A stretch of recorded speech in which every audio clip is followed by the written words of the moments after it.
Hi, welcome to Mindful Chatting. Today, I want to ask you a question. Have you ever met someone who completely consumed all of your thoughts? Like you couldn't stop thinking about them, and you replayed every conversation maybe that you've had with them, or you analyzed every text message. Your emotions felt incredibly high, and that attraction that you felt, well, it was really undeniable. And so you told yourself, I've never felt chemistry like this before. But what if that wasn't chemistry? What if it was your nervous system recognizing something familiar? Not healthy, just familiar. Because today I want to talk about one of the biggest misconceptions I see when it comes to relationships, where we often confuse intensity for intimacy. And those are very two different things. But don't worry, we're going to unpack it together. Welcome to Mindful Chatting, a podcast where therapy meets real life. I'm Kristen, a therapist, business owner, and a lifelong student of what it means to fully show up in our relationships, in our work, and in our healing.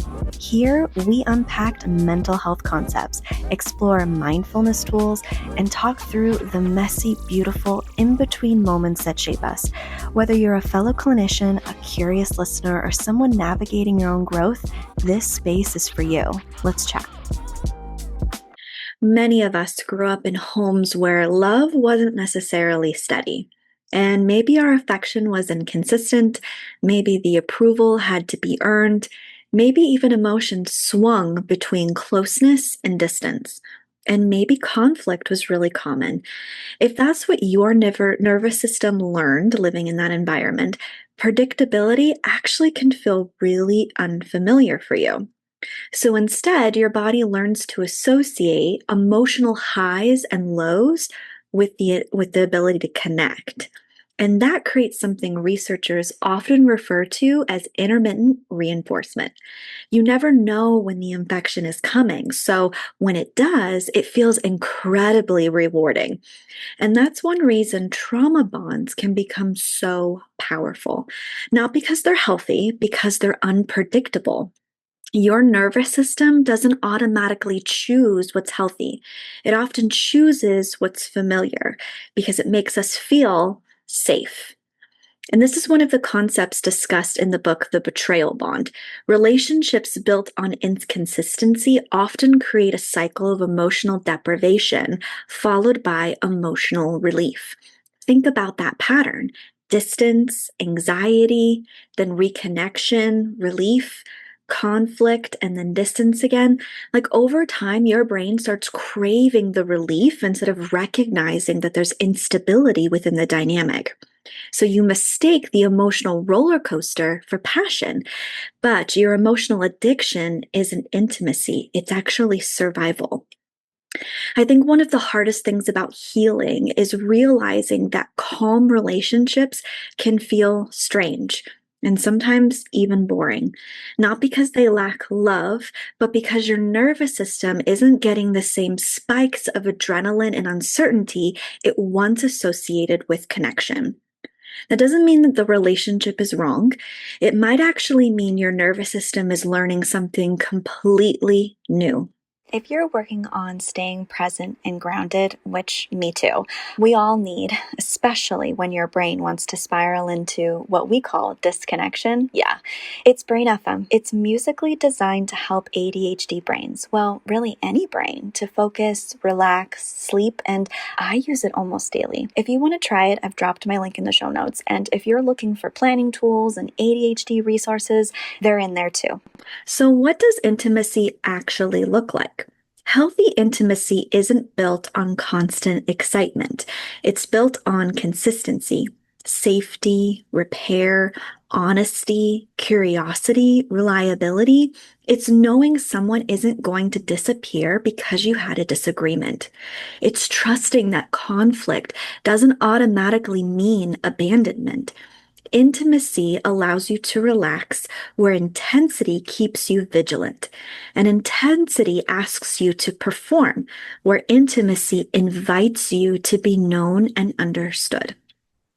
So, when you're evaluating a relationship, and maybe that's what you can practice here in this podcast, is I want you to take one relationship maybe that you're going on with your life that maybe you're contemplating and struggling with. And instead of reevaluating it, I want you to ask yourself, do I feel butterflies? And then ask these questions instead. Do I feel emotionally safe? So instead of looking for the butterflies and that feeling within your gut that we may mistakenly think is connection or chemistry, I want you to ask yourself when you're with this person, do you feel emotionally safe? Can I express myself without fear of abandonment, being judged, being criticized? Can I fully be myself? Can I act goofy in the way that I really authentically want to be? Or do I constantly feel like I need to earn or perform to get love? And can we repair after conflict? Are we able to bounce back, recover, talk about things that bothered us in our disagreements? Or does every disagreement become a crisis and makes us feel like we're about to break or our relationship isn't working? Or do we help each other grow? Do we constantly try to push ourselves to be a better version, to be the best we can be for our partner? Or do we stay stuck repeating the same painful patterns with our partner? For any clinicians tuning in, if insurance billing is the part of your practice that drains your soul, Headway will be your best friend. They get you credentialed, send you referrals, manage your billing, submit your claims, all the stuff none of us went to grad school for. It's free to join, and honestly, it's been a huge support for therapists who want to take insurance without drowning in the administration part. My link is in the show notes if you want to check it out. One thing people don't talk enough about is that healing often changes when you're attracted to the people who once felt incredibly exciting, may no longer feel emotionally healthy for you. And the people who once seemed boring may actually be very peaceful. That's not settling, that's actually growth and healing. So this week, I want you to think about your relationship, whether it be past or present, and I want you to ask yourself these questions. Was I drawn to how safe I felt or how emotionally activated I was? I want you to write down your answer without judgment. Just notice and bring awareness, because awareness is always the first step towards change. And if you want to use some of the questions that were discussed in the beginning of this episode, go ahead and think about whether or not you're attracted to intimacy or intensity. If there's one thing I hope you remember today, it's this.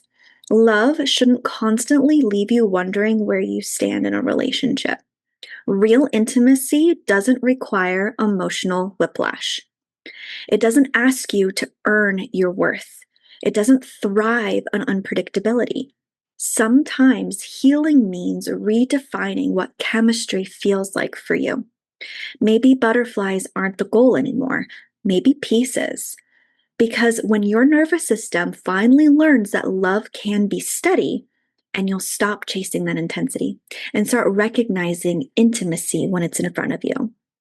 I want to thank you for joining me. And as always, be gentle with your mind. If you want to understand your ADHD in a deeper way, I've created the ADHD Crash Course, and it walks you through ADHD step by step so that you can actually start understanding your brain and not shaming it. Everything's in small, doable lessons designed for your ADHD in mind. The link is in the show notes.